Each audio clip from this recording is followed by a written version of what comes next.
श्री स्वामी समर्थ. श्री गुरुदेव दत्त.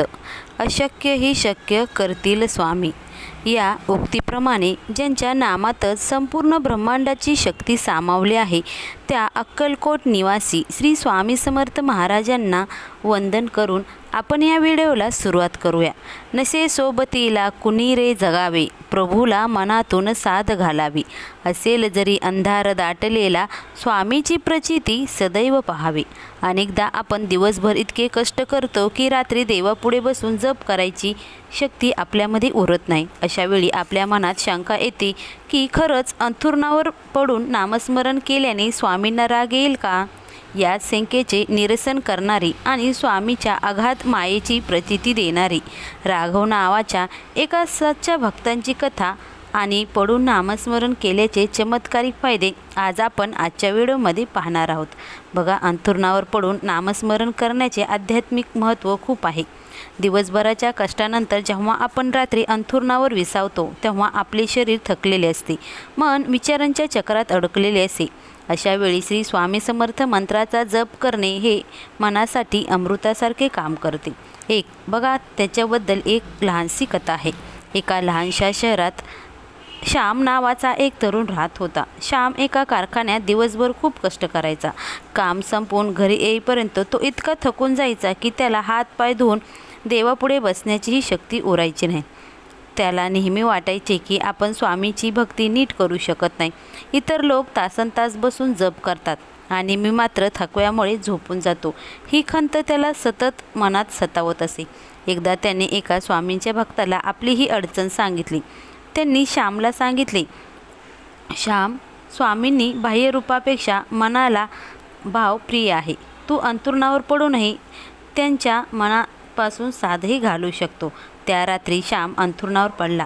त्याचे शरीर थकव्याने जड झाले होते. डोळे मिटले आणि मनातली मनात स्वामींना प्रार्थना केली, स्वामी, शरीर साथ देत नाही, पण माझं मन तुमच्या चरणाशी आहे. मला तुमच्या कुशीत झोपून घ्या. तो श्री स्वामी समर्थ, श्री स्वामी समर्थ असा जप करू लागला. जप करता करता त्याला कधी झोप लागली हे समजलंच नाही. त्या रात्री श्यामला एक विलक्षण असा अनुभव आला. स्वप्नात त्यांना स्वामींचा साक्षात्कार झाला. स्वामींनी श्यामच्या डोक्यावरून हात ठेवला आणि हसून म्हणाले, श्याम, तू कुठे बसला आहेस? यापेक्षा तुझं चित्त कोठे आहे हे माझ्यासाठी खूप महत्त्वाचं आहे. तू अंथरुणावर असला तरी तुझे मन माझ्या नामात रमले होते, म्हणून मी तुझ्याजवळ आलो आहे. श्यामला जेव्हा जाग आली तेव्हा त्याचा थकवा हा कायमस्वरूपी गायब झाला होता आणि त्याचं मन आनंदाने भरून आलं होतं. त्याला समजले होते की स्वामी भक्ताच्या हाकेला सदैव धावून येतात, मग ते कोठेही असो. बघा, दिवसभरातील ताणतणाव हे नामस्मरणसारख्या शक्तीनं दूर होतो. झोपेपूर्वी केलेले नामस्मरण आपल्याभोवती एक आध्यात्मिक कवचही निर्माण करत असतं, ज्यामुळे भीती आणि वाईट स्वप्न पडत नाहीत. जर झोपून नामस्मरण करताना आपल्याला पडून जर नामस्मरण केलं आणि झोप लागली तर ते जप आपल्या श्वासाशी जोडला जातो. त्यामुळे सकाळी उठल्यावर मन अत्यंत शांत आणि ताजेतवाने वाटते. आपल्यातील अनेकांना वाटतं की देवाचं नाम फक्त देवघरात बसून घ्यावं, पण स्वामी समर्थाची भक्ती ही केवळ नियमात अडकली नाही, ती प्रेमात गुंफलेली आहे. श्याम नावाच्या एका भक्ताची गोष्ट आपण आता ऐकलीच, जो दिवसभरून कष्ट करायचा. त्याला वाटायचं की पडून नामस्मरण करणं चुकीचं आहे, पण स्वामींनी त्याला दर्शन दिलं आणि हे सिद्ध केलं की भाव असेल तर स्वामी तुमच्या अंथरुणापाशी सुद्धा धावून येतात. अंथरुणावर पडून जेव्हा आपण जप करतो तेव्हा आपण दिवसभराचा भार स्वामीवर हा सोपवत असतो. भिवू नकोस, मी तुझ्या पाठीशी आहे. या शब्दाची प्रचिती आपल्याला तेव्हाच येते जेव्हा आपण पूर्ण शरणागतीनं स्वामींचं नाव घेतो.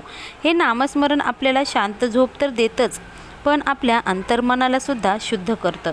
म्हणून आजपासून आज रात्री झोपताना तुम्ही जगाच्या चिंता करण्यापेक्षा स्वामींच्या नावाचा आधार घ्या आणि श्यामप्रमाणे आपणही स्वामींच्या मायेची ऊब अनुभवूया. बघा, स्वामींनी स्वतः सांगितलं आहे की आम्ही तू कोठेही असलो आमचा शब्द आम्ही पाळतो. हाक मारता क्षणी आम्ही भक्तापाशी धावत असतो.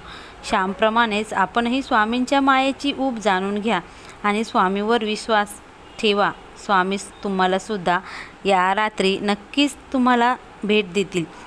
आणि स्वामींनी तुम्हाला भेट द्यावी असे वाटत असेल तर तुम्हाला श्री स्वामी समर्थ नामाचा जप करायचा आहे, हे विसरू नका. आणि तुम्हाला अनुभव आला असेल तर आम्हालासुद्धा कमेंट करून नक्कीच सांगा. श्री स्वामी समर्थ. श्री गुरुदेव दत्त.